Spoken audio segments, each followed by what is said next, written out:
Hello दोस्तों, मैं दीपक मिश्रा स्वागत करता हूं अपने YouTube चैनल वो भयानक यादों में। दोस्तों, अगर कहानियां पसंद आए तो लाइक, शेयर, कमेंट और सब्सक्राइब अवश्य करें। दोस्तों, बच्चे इन कहानियों से दूर रहे। आज की कहानी है खोपड़ी महल। जी हाँ दोस्तों, धौलागढ़ के महाराज भीकम सिंह बहुत ही अत्याचारी था। प्रजा के ऊपर तरह तरह से अत्याचार करता। एक दिन उसने किसी तांत्रिक के कहने पर एक अजीबोगरीब फरमान निकाल दिया। उसने महामंत्री को बुलाकर कहा, महामंत्री, मैं जो फरमान सुना रहा हूँ उस पर तुरंत अमल किया जाए। महामंत्री ने कहा, कैसा फरमान हुजूर? आस पास के गांव में जितने भी गरीब लोग हैं सबको मार के उनकी खोपड़ियों को एक जगह इकट्ठा करना शुरू कर दो। यह सुनकर मंत्री घबरा गया। ये कैसा फरमान सुना रहे हैं महाराज? भला इन गरीबों की खोपड़ियों से आपको क्या लेना देना? सुनो, मैं एक ऐसे महल का निर्माण करना चाहता हूँ कि उसकी नींव में मुझे खोपड़ियों की जरूरत पड़ेगी। मैं उन खोपड़ियों से उसकी नींव को भरूंगा और उस महल का नाम होगा खोपड़ी महल। यह सुनकर महामंत्री घबरा गया। हुजूर, जरा विचार करिए, आप ये क्या करने जा रहे हैं? मुझसे जुबान लड़ाते हो?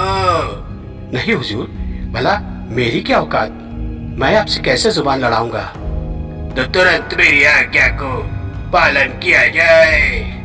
और इतना कहते ही ना चाहते हुए महामंत्री अपनी सेना की टुकड़ियों को लेकर आसपास के गरीब लोगों को मारना शुरू कर दिया और उनके सरों को काट के एक गड्ढे में इकट्ठा करने लगे। एक दिन महामंत्री से पूछा राजा ने, कितनी खोपड़ियां इकट्ठी हो गई? हुजूर, कम से कम 2000। तो ठीक है, कल से महल का कार्य शुरू किया जाए। और ऐसा ही हुआ। महल का कार्य शुरू हो गया। नींव की खुदाई हुई और उसमें खोपड़ियां भर दी गई और धीरे धीरे करके वह महल बन गया। यह देखकर राजा बहुत खुश हुआ। उसने कहा, आज मेरी इच्छा पूरी हो गई। अब इस महल के अंदर ही मैं अपना साम्राज्य संवारूंगा और यहीं से मैं हर फरमान सुनाऊंगा। और वह अपने पुराने महल को छोड़ के इस नए महल में आ गया। और नए महल में घुसते ही आत्माओं ने इसको ऐसा जकड़ लिया कि यह अर्ध पागल हो गया और अलग अलग हरकतें करने लगा।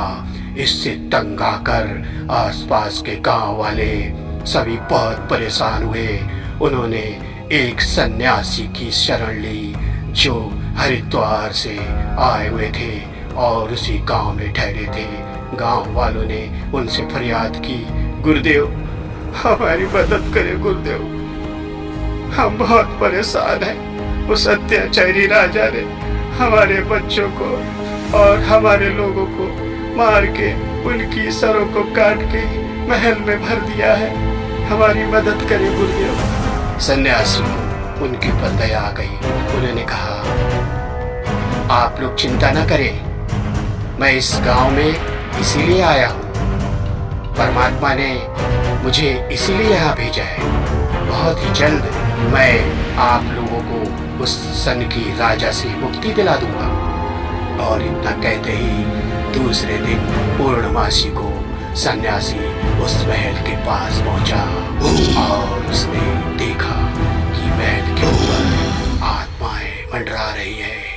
सन्यासी ने जल लिया और फूंक दिया उस महल की तरफ। देखते देखते भयंकर गर्जना हुई और महल झरझरा के चारों तरफ से जमीन पे धराशायी हो गया और उसी के साथ खत्म हो गया वह सन की राजा और उसके अंदर जो भी लोग थे।